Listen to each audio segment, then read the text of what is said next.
우리 옆 사람 인사 한번 하겠습니다. 나를 사랑한다는 증거를 보여주세요. 이렇게 인사하겠습니다. 시작.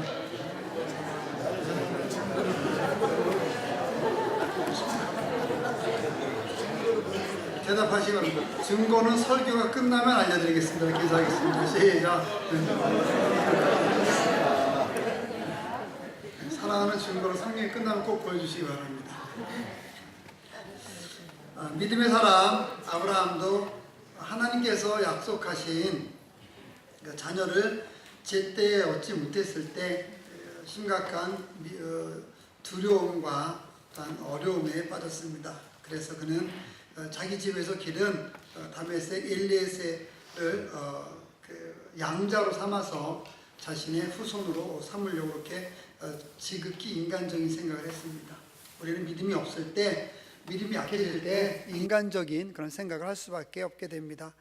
인간적인 생각은 그러들 탓대가 참 많습니다. 왜냐하면 우리의 이성과 감정에 맞는 생각이기 때문에 그렇습니다. 그렇지만 아브라함은 인간적인 생각을 하는 순간부터 두려움과 불안에 빠졌습니다.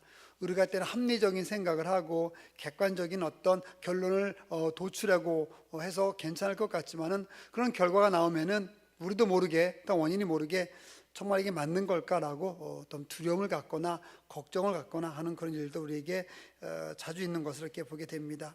하나님께서는 아브라함이 이 두려움에 빠진 것을 아시고 그에게 나타나셨습니다. 여러분, 아브라함에게 나타나셨던 하나님께서 아브라함이 위기에 빠졌을 때, 두려울 때 나타나셨던 하나님께서 여러분이 힘들거나 여러분이 어렵거나 여러분이 두려움에 빠졌을 때 분명히 나타나셔서 여러분과 함께 약속하시고 증거를 보여주시고 함께 해주신다는 것을 꼭 기억할 수 있기를 주님의 이름으로 축원을 드립니다.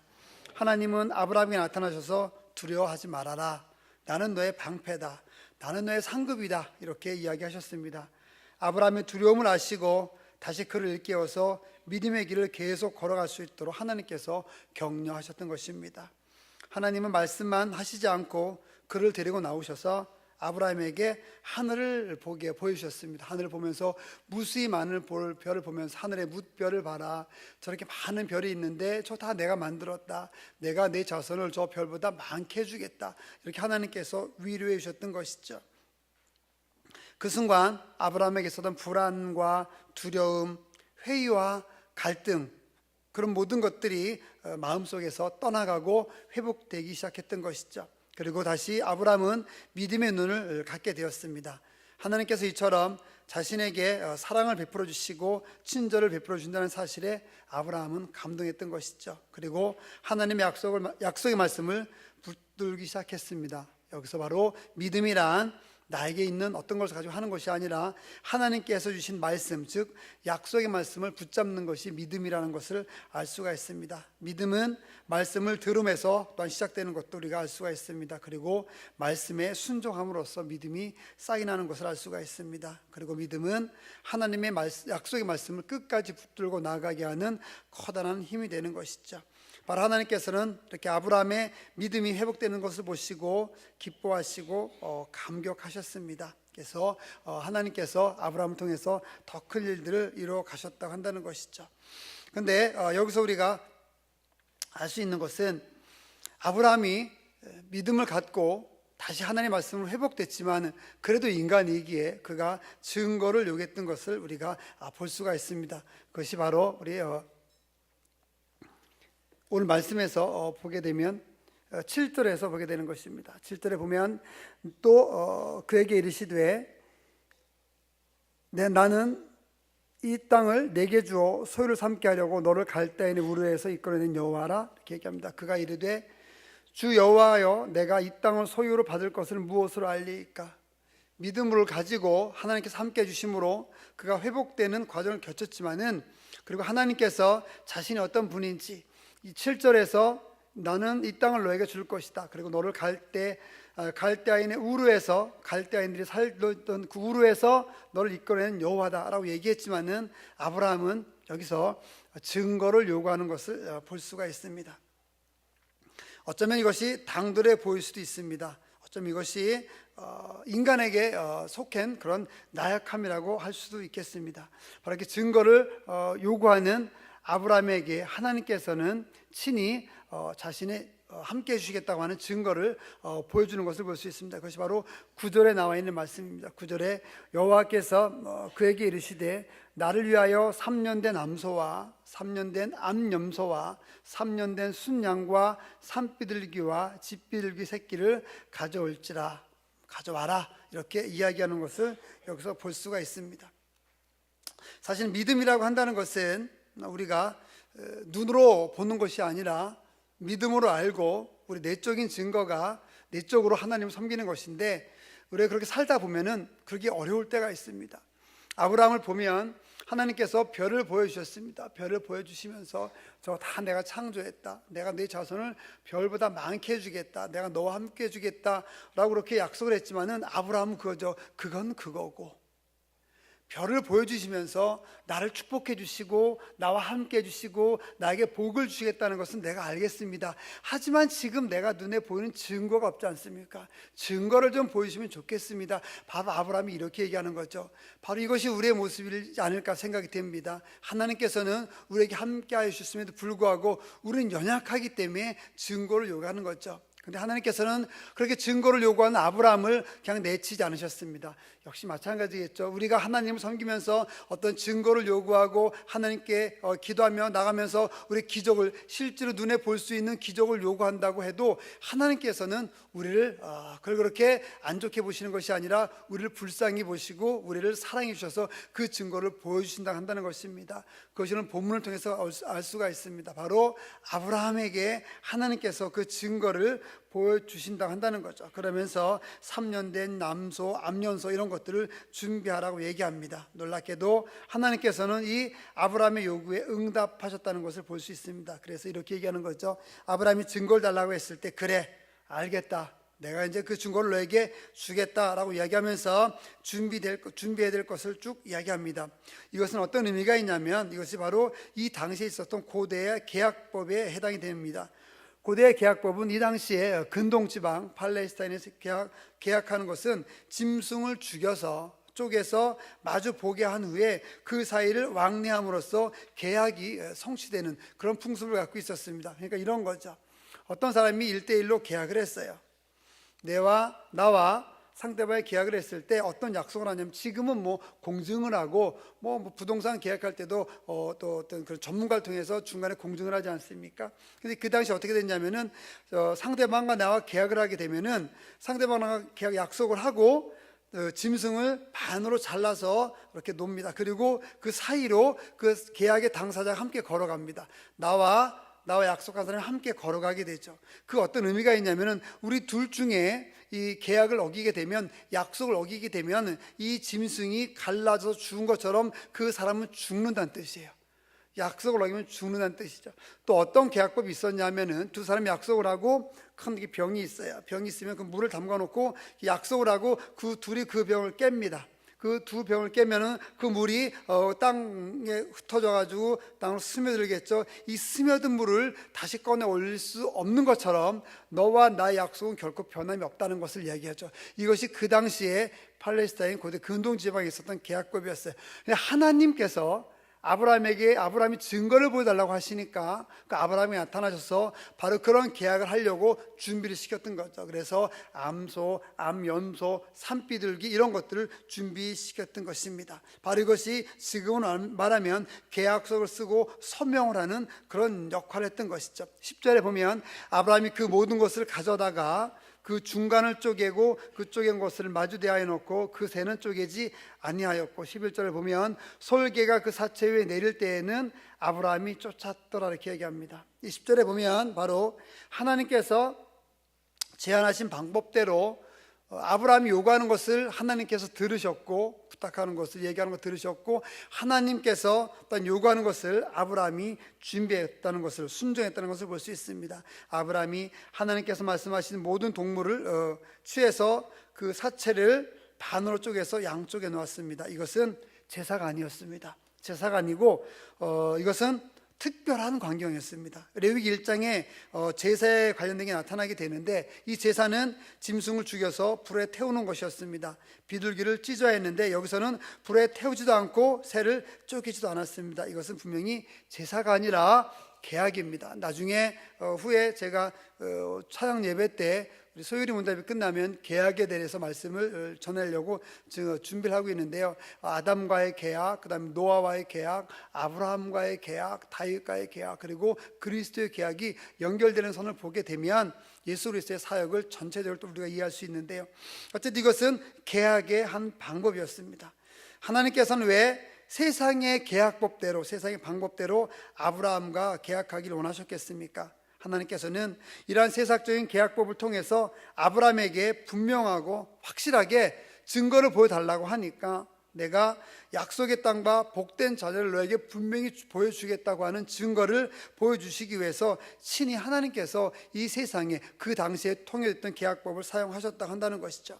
12절 보겠습니다. 해질 때에 아브라함에게 깊은 잠이 임하고 큰 흑암과 두려움이 그에게 임하였으되 얘기합니다. 아브라함이 과연 하나님과 사람 사이의 계약은 도대체 어떤 것일까 하고 굉장히 궁금했을 것입니다. 그래서 아침부터 줄곧 기다리고 있었겠죠. 호시탐탐 이 사체를 노리는 그런 새들, 솔개들 때문에 어디를 잠시 다녀올 수도 없었습니다. 그 사체가 없어지면은 하나님과의 계약이 완성되지 못하기 때문에 아브라함은 목숨을 걸고 바로 이 계약, 그런 물건들을 지키고 있었던 거죠. 그래서 그 자리를 비우는 순간에 하나님이 오실지도 모르기 때문에 하루 종일 짐승의 사체에서 서성거리면서 이것을 지키면서 하나님이 언제 올지 기다릴 수밖에 없었습니다. 여기서 알 수 있는 것이 있습니다. 믿음은 기다림인 것입니다.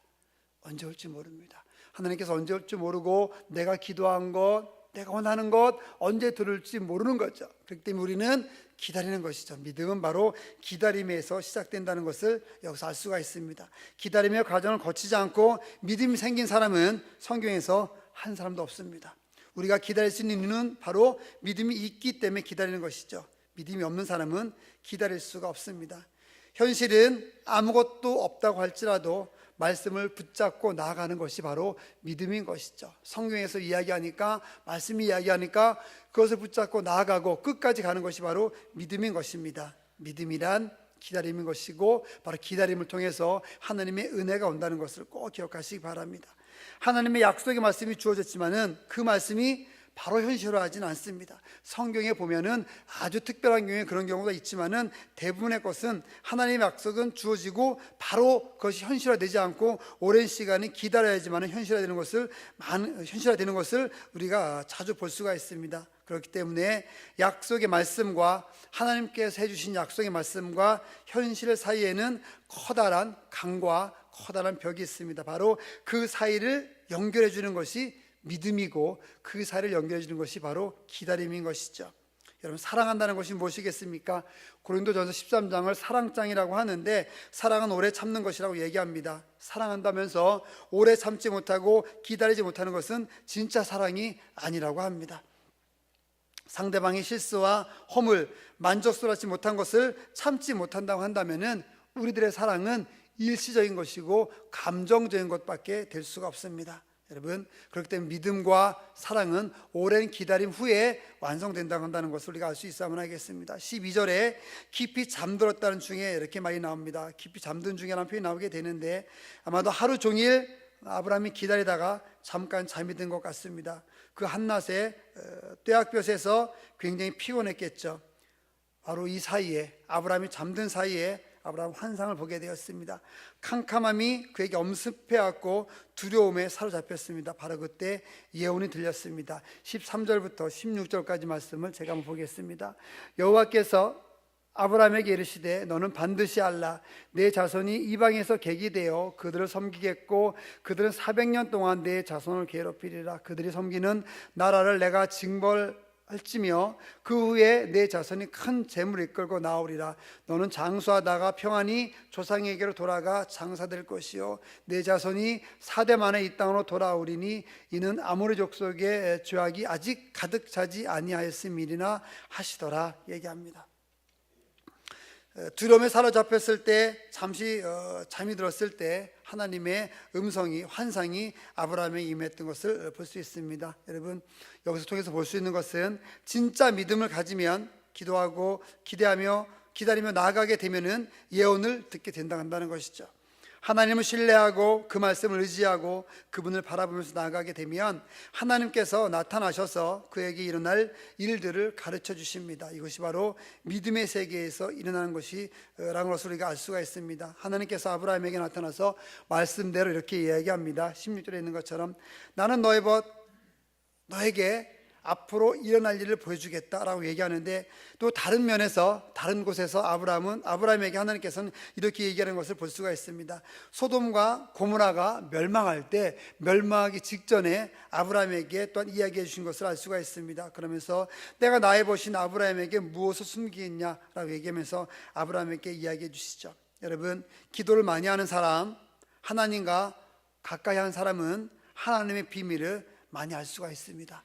앞으로 일어날 일을 알게 되는 것이죠. 믿음의 사람은 그래서 예언의 말씀을 듣게 됩니다. 이 예언의 말씀을 따로 어떻게 주어지는 것이 아니라 성경을 읽을 때 성경의 말씀을 내가 이해하고 성경의 말씀을 내 것으로 만드는 그런 예언이 임하게 되는 거죠. 그래서 믿음을 가진 사람은요, 미래를 볼 수가 있습니다. 앞날을 볼 수가 있습니다. 내가 어떻게 살지, 내 자녀가 어떻게 살아가야 될지, 민족의 미래를 볼 수 있고요, 세계의 미래를 볼 수 있습니다. 그래서 우리나라가 어떻게 살아갈지를 영으로 볼 수 있고요, 우리 가족의 삶이, 우리 새벽교회 삶이 어떻게 될지를 영으로 볼 수 있게 되는 거죠. 그래서 갈 길을 보여주는 것입니다. 믿음의 사람인 아브라함에게 하나님께서는 너의 후손이 400년 동안 이집트에서 종살이 할 것이다. 그리고 거부가 되어서 나오게 될 것이다. 너는 평안히 살다가 하늘나라로 갈 것이다.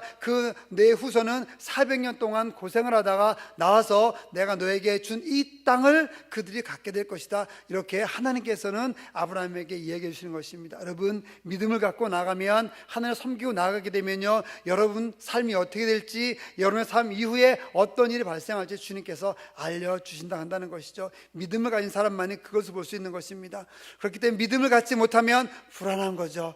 당장 내년이 어떻게 될까? 후년이 어떻게 될까? 10년이 어떻게 될까? 내 자녀가 어떻게 될까? 앞으로 내 가정의 삶이 어떻게 될까? 계속해서 불안하고 어렵고 힘든 과정에 들어갈 수밖에 없는 것입니다. 하지만 믿음이 있는 사람이라고 한다면 그 모든 것들을 이해하는 키가 주어지는 거죠. 왜 고통이 오는지, 왜 어려움이 오는지, 왜 이렇게 또 즐거운 건지, 왜 이렇게 평안한 건지를 우리가 믿음의 눈으로 이해할 수 있게 된다 한다는 것입니다. 그것이 바로 믿음이고, 그것이 하나님께서 주시는 말씀이고 우리에게 주는 복이라고 한다는 것이죠. 여러분, 믿음을 갖고 미래를 볼 수 있는, 미래의 눈을 가질 수 있는 여러분들 되시기를 주님의 이름으로 다시 한번 축원을 드립니다. 이런 모든 예언들은 결국은 이 당시에 신약에서 완성이 된다는 것을 하나님께서 얘기해 주시는 것입니다. 예수님의 모든 예언과 성령님의 모든 예언은 결국 이 요한계시록을 통하여서 미래 역사에 완성될 것이라고 한다는 것을 연결해서 우리가 알 수가 있습니다. 주님 분명히 다시 오실 것입니다. 우리는 죽어서 천국 갈 것입니다. 사탄은 결국 패배할 것입니다. 이러한 성경의 모든 예언들 우리가 믿음으로 믿고 나아가게 되면 우리가 갈 길을, 우리가 가야 할 길을 하나님께서 알려주시고 우리에게 큰 은혜로 함께 해주신다 한다는 것이죠. 17절을 한번 보겠습니다. 우리가 기다렸던, 앞으로 일어날 일들을 알려주셨던 그 하나님께서 나타나시기 시작했습니다. 17절에 해가 져서 어두울 때 연기나는 화로가 보이며 타는 횃불이 쪼갠 고기 사이로 지나가더라, 이렇게 얘기합니다. 환상을 보여주시고 아주 놀라운 일이 발생을 했습니다. 환상 중에 예언을 듣게 된 아브라함은 형용할 길이 없는 놀라움에 사로잡혔겠죠. 그때 바로 불이 났습니다. 화로에서 불이 갑자기 튀어나오더니 튀어나와서 그 불이 타는 횃불, 토치라고 하죠. 타는 횃불이 튀어나와서 그 불이 가만히 있지 않고 가만히 멈춰있던 것이 아니라 쪼갠 짐승 사이로 지나가는 것을 아브라함이 보게 되었습니다. 이것이 바로 하나님의 사인이었던 거죠. 하나님께서는 불로 인치셨던 것입니다. 이것은 어떤 특별한 늘상 있었던 제사가 아니고 하나님께서 함께 해주신다는 그런 사인이었던 것이죠. 이 불은 바로 하나님의 불이었습니다. 하나님의 불이란 그분의 임재를 뜻하게 되죠. 하나님의 임재라고 한다는 것은 또한 하나님의 영광을 나타내는 것입니다.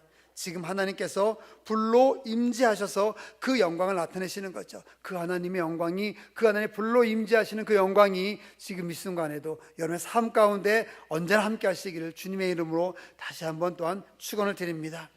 이 불은 여기서 끝이지 않았습니다. 이 불은 출애굽기 3장에 보게 되면 모세가 40년 동안 방황하다가 호렙산에서 하나님의 불을 만납니다. 그 불을 봤는데 타지도 않고 꺼지지도 않고 세상에 있던 불과 다른 그런 불이었습니다. 그 불은 결국 그냥 세상의 불이 아니라 하나님께서 함께 해주신다는 사인이었죠. 그 불이 모세에게 임했습니다. 그리고 거기서 끝이지 않았습니다. 모세가 이집트에 가서 이스라엘 백성들을 인도하고 낼 때 그들을 홍해 앞에서 그들이 어려움과 힘든 것을 만났을 때 그 기적이 필요한 그 시점에 하나님께서는 불기둥과 구름기둥으로 임하셨을 때 바로 그 불이 이집트에서 이스라엘 백성들을 탈출시킬 때 이스라엘 백성들에게 임했던 것이죠. 그 불은 또한 거기서 그치지 않았습니다. 솔로몬의 성전을 완공하고 하나님께 드릴 때 하나님의 불이 거기서 임했습니다. 또 거기서 그치지 않았습니다. 엘리야가 갈멜산에서 이방 신들과 전투할 때 그 하나님의 불이 임해서 그 제단을 불사르고 거기서 놀라운 하나님의 은혜가 나타났던 것을 볼 수 있습니다. 그리고 그분 또한 거기서 그치지 않았습니다. 신약에 넘어와서 오순절날 마가의 다락방에서 성도들이 기도하며 나갈 때 성령이 불의 혀같이 갈라지는 놀라운 임함으로 그들에게 임하여서 그들이 전 세계에 나와서 하나님을 증거하는 하나님의 일을 하게 만드는 그런 놀라운 능력을 나타내는 불로 임했습니다. 그리고 그 불이 거기서 그치지 않았습니다. 그 불은 계속해서 불타서 여러분의 가슴 속에서 불타야 되는 거죠.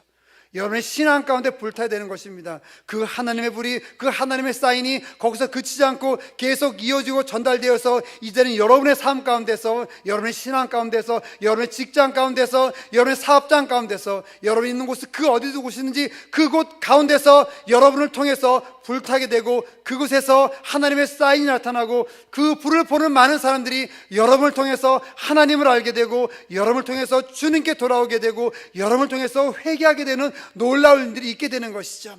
그것이 그쳐서는 안 되는 것입니다. 그 불이 여러분의 가슴을 불타게 만들고 여러분을 뜨겁게 하나님을 사랑하게 만드는 그 불이 바로 아브라함 시대에 사인의 불로 임했던 것입니다. 여러분 그 불을 사모하시기 바랍니다. 그 성령의 불을 사모하시기 바랍니다. 그 하나님의 불을 사모하고 주님께 나아갈 수 있는, 주님께 평생을 드릴 수 있는 여러분의 삶이 되시기를 주님의 이름으로 축원을 드립니다.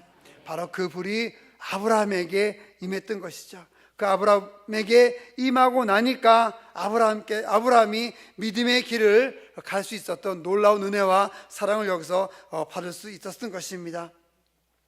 여러분에게 어떤 불이 임하겠습니까? 그 불이 임하게 되면 어떤 사람은 선교사로 나가기도 하고요, 어떤 사람은 목사가 되기도 하고, 어떤 사람은 죽도록 선교하겠다고 전도하겠다고 가슴을 품기도 하고요, 가슴에 품기도 하고, 또 그런 불이 임하게 되면 어떤 사람들은 자신의 직장을 주님께 드리겠다고, 자신의 사업장을 주님께 드리겠다고, 또 믿음이 더 커지면은 그런 불이 임하면은 민족을 주님께 드리겠다고, 세계를 주님께 드리겠다고 그렇게 이야기합니다. 하지만 이 시간 저는 한 가지만 말씀드리고 싶습니다. 그 불이 임하면 그 모든 큰 놀라운 사역을 우리가 행할 수도 있지만은 오늘 이 아침에 그런 불이, 성령의 불이 여러분에게 임해서 여러분의 삶이 먼저 변하기를 원합니다. 먼저는 내 삶이, 여러분의 삶이, 기본적인 삶이 변해서 주님께 나아갈 수 있는, 고백할 수 있는 삶이 될 수 있기를 주님의 이름으로 축원을 드립니다. 18절을 보겠습니다. 그날에 여호와께서 아브라함과 더불어 언약을 세워 이르시되 내가 이 땅을 애굽 땅에서부터 그 큰 유브라데까지 내 자손에게 주노니, 이렇게 얘기합니다. 계약만큼 중요한 것이 계약한 날짜겠죠. 여기 보면 그날에라고 하는 그런 말이 나오게 됩니다. 18절에 하나님께서 어떤 한 날에 아브라함과 더불어 계약을 하셨습니다. 계약 전까지는 자유롭지만 일단 계약을 하면 후회해도 결코 고칠 수가 없습니다. 반드시 지켜야 하는 것이죠.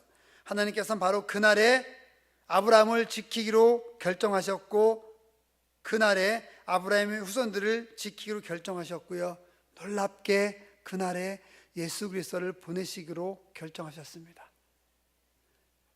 하나님과 아브라함과 약속은 하나님과 나와의 약속과 동일합니다. 하나님과 우리와 약속과 동일합니다.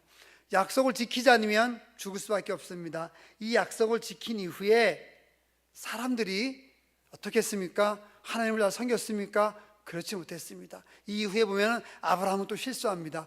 우리도 역시 계속 실수합니다. 그래서 우리를 대표해서 약속한 아브라함, 우리가 그 삶을 살아야 되는데 하나님 뜻대로 살지 못하는 약속을 어기는 것, 그런 것 때문에 우리는 죽을 수밖에 없었습니다. 우리는 죽어야만 합니다. 왜? 약속을 지키지 못했기 때문에. 그런데 누가 대신 죽었습니까? 예수님이 대신 죽은 거죠. 그래서 약속과 계약과 그리스도가 그렇게 중요한 것입니다. 조개는 고기 살이 지나갔기 때문에 약속을 어기면 반드시 약속 어긴 쪽에서 죽어야만 합니다. 하나님은 약속은 어기지 않고 계속합니다. 그런데 인간의 삶에서 우리가 계속 하나님을 섬기지 못하고 나가게 되니까, 그 약속을 어기게 되니까 우리는 죽을 수밖에 없는데, 우리가 죽을 수 없으니까 하나님께서 우리를 사랑하시고 우리를 천국에 인도하시고 우리를 계속해서 사랑하시니까, 우리가 죽을 수 없으니까는 친히 외아들이신 예수 그리스도를 보내주셔서 예수님께서 대신 죽으신 거죠. 그래서 그 약속의 계약을 우리가 완성한 것이 아니라 예수님께서 완성하신 것입니다. 그렇기 때문에 우리가 우리를 대신해서 죽으신 예수 그리스도를 평생토록 섬기고 나아가고 전파하면서 다른 사람들에게 예수님을 이야기하면서 나아가야 된다는 것이죠. 하나님께서는 예수 그리스도께서는 우리를 포기하지 않으시기로 결정하셨던 것입니다. 여러분, 바로 이것이 아브라함과 하나님과의 계약을 통해서 이어지는, 물론 그 이전에 노아와의 계약이 있었고 그 이전에 아담과의 계약이 있었죠. 그 모든 계약을 통해서 하나님께서 순간순간에 그냥 계약한 대로 약속하겠으면 다 죽이면 되는데, 아담과의 계약에서 실수한 인간을 사랑하시고, 노아와의 계약을 통해서 그래도 또 죄악된 사람들을 용서해 주시고, 또 그래도 죄를 짓게 되니까 아브라함과의 계약을 통해서 또 그나마 세상 사람들을 살려주시고, 이런 모든 계약의 과정 통해서 우리를 살려주시고, 그것이 바로 여기까지 우리에게까지 왔다고 한다는 것이죠. 그 약속의 하나님이, 그 계약하신 하나님이 생명을 바쳐서, 목숨을 바쳐서 외아들이신 예수 그리스도를 보내시면서까지 우리를 사랑하시고 우리를 계약해서 떠나가지 않게끔 만들어주시고자 하는 그 예수님의 사랑을 여러분 평생토록 지키며 감사하며 나갈 수 있는 여러분들 되시기를 다시 한번 주님의 이름으로 축원을 드립니다. 이렇게 해서 설교가 끝나면은 얼마나 은혜스럽겠습니까? 그런데 그 다음에 역시 우리는 인간입니다. 18절에 보고 19절에 보면 이런 말씀이 나옵니다. 19절에 곧 개인 족속과 그니스 족속과 감몬 족속과 헷 족속과 브리스 족속과 으르바 족속과 아모리 족속과 가나안 족속과 기르가스 족속과 여부스 족속이 땅이니라 하셨더라. 아니, 하나님 주시려면 그냥 아무것도 없는 거 새 거 주시지 뭘 주시면서 저렇게 강한 사람들이, 그러니까 아브라함이 이길 수 없는 상대예요. 아브라함이 이길 수 없는 상대들이 막 우글우글 걸어 살아있는 그 땅을 줬다는 거예요. 이게 뭔 좋은 건가요? 안 준 거죠. 이런 거죠. 내가 너에게 땅을 줬으니까 너 땅 가져라. 제가 이렇게 얘기하는 거예요. 여기 앞에 빈 땅이 있더라고요. 집사님 중에 한 분에게 집사님 제가 저 땅을 드리겠습니다. 말만 했어요. 웃긴 거죠. 아니, 그러면 등본을 주든가, 그죠? 아니면 그 땅을 사람한테 돈을 주든가 해야지. 돈도 안 주고 등본 안 주고 저 땅 집사님 거면, 이런 거죠. 이게 인간의 생각, 하나님 생각 차이가 있는 거예요. 그러니까는 하나님 주시긴 주셨는데 언제 그 이루어지는 거예요? 400년 후에. 그리고 이 약속을 받고도 15년이 더 지나야지 이삭이 나오거든요. 그러니까는 하나님께서 주신다고 하는데 인간은 기다려야 돼요. 인간은 계속해서 기다려야 되는 거죠. 바로 그 기다림이 믿음의 성장의 단계라고 한다는 것입니다. 하나님께서 이렇게 기다림의 길을 우리에게 주심으로 믿음을 성장시킨다는 것을 우리가 볼 수가 있습니다. 하나님께서는 새 땅이 아니라 묵은 땅을 주셨습니다. 하나님께서는 남이 살지 않는 땅이 아니라 이미 수많은 족속이 살아왔던 그 묵은 땅을 주셨다는 것을 여기서 알 수가 있습니다. 하나님이 이런 땅을 주신 이유가 뭐겠습니까? 왜 묵은 땅을 주셨겠습니까?